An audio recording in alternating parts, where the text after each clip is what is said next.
Xin chào anh em, đây là video quá trình phát triển của một chiếc bè cắt cắm sau 4 tháng từ lúc setup cho đến khi lật bè. Kích thước bè này là 30-25-25cm.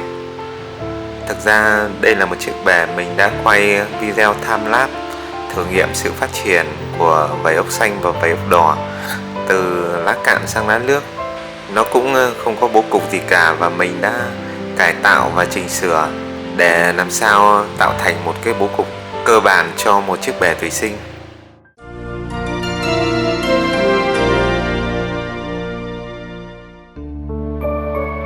Bước đầu tiên mình sẽ cắt bớt những cây ở phía trước mặt bè và sau đó thêm một vài viên đá có tác dụng là che thân cho vảy ốc.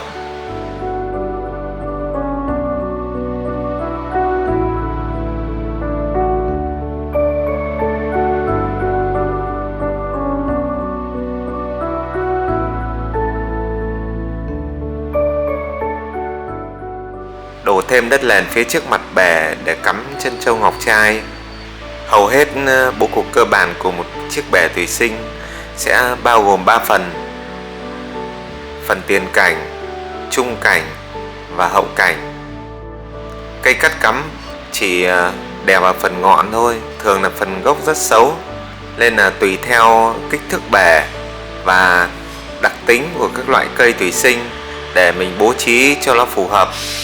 Quan trọng là tạo được nhiều lớp, và lớp phía trước thì che thân cho những cây ở phía sau. Phần trung cảnh mình sẽ cắm thêm huyết tâm lan và vảy ốc hồng.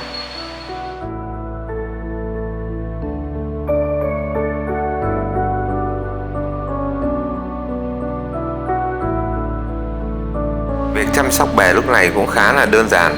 Các bạn chỉ cần thay 50% nước trong bè một tuần một lần.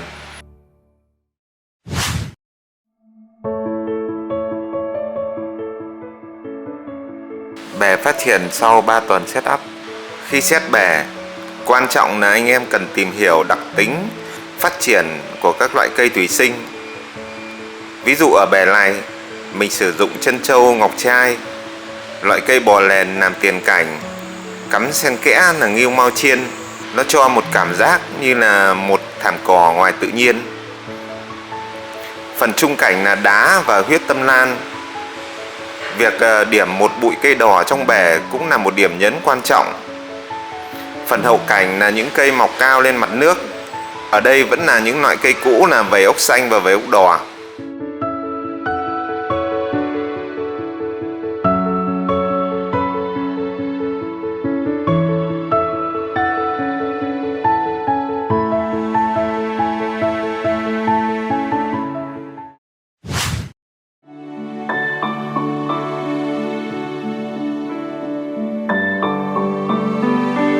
Sau 5 tuần setup, hầu hết anh em mới chơi đều bị cuốn hút bởi một chiếc bè Hà Lan. Ưu điểm của những cây cắt cắm là màu sắc rực rỡ, anh em dễ setup, dễ chăm sóc, cũng như là cái chi phí bỏ ra thấp hơn so với những bè rừng hoặc là bè leisure. Ngoại trừ việc bè cắt cắm thì có nhiều loại cây và nhiều màu sắc khác nhau, thì việc quan sát và ngắm cây thở cũng rất là cuốn hút.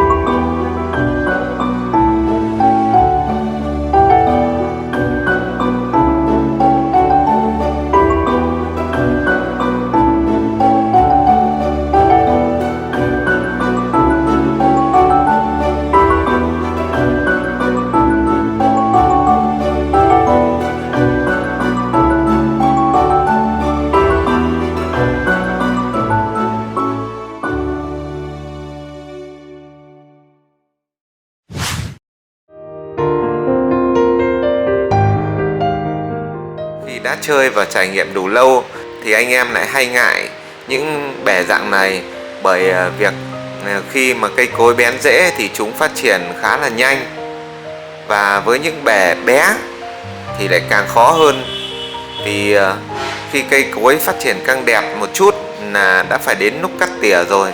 Và như mình đã nói thì cây cắt cắm thường đẹp nhất ở phần ngọn. Khi cắt tỉa thì nó sẽ trơ phần gốc, nhìn rất là xấu. Để nguyên thì nó mọc tùm lum, cũng làm mất hết được cả bố cục và che mất phần ánh sáng của cây bên dưới. Cho nên là khi chơi Hà Lan thì mình cứ xác định là cắt tỉa cây cối là một thú vui thôi. Việc mà 2 tuần đẹp và 2 tuần xấu là điều bình thường. Nếu anh em có bè to mà chơi Hà Lan thì cũng từ tầm 60 cm trở lên thì là sẽ đỡ hơn.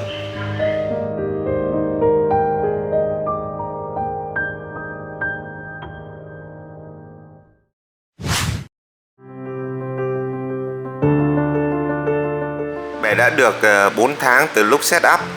Trải qua 6-7 lần cắt tỉa gì đó thì phần vảy ốc màu sắc cũng đã rất kém, thân nhỏ gầy.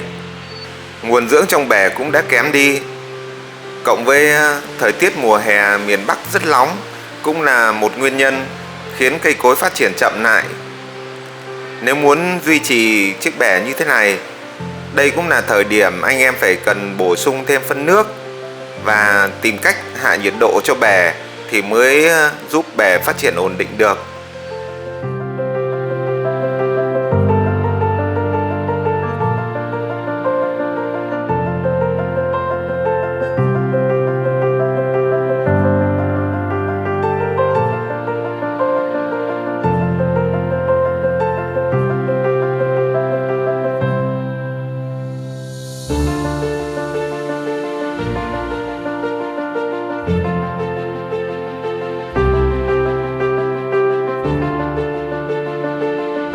Nhưng lúc này mình cũng đã quyết định lật bè. Anh em có thể thấy phần ngọc trai mọc thành thảm luôn. Loại này chịu nóng cũng ổn. Mình sẽ có một video chia sẻ kinh nghiệm trồng một bè full trân châu ngọc trai nhé. Cũng đang muốn xem nó chịu đựng qua mùa hè này như thế nào. Hiện tại thì vẫn khá là tốt. Đối với mình, việc chơi một loại bè nhỏ phong cách cây cắt cắm Hà Lan thì việc set up cũng không khó. Nhưng mà việc phải cắt tỉa và chăm sóc bè, quan trọng nhất là giữ được sự ổn định cho bè thì cũng khá là mất công. Nói chung anh em vẫn có thể set được những bè nhỏ màu sắc rực rỡ nếu sử dụng các loại cây một cách hợp lý. Đèn ở đây mình sử dụng là lốt LED Light Mili của bạn Trần Duy Trí, nọc XBL300.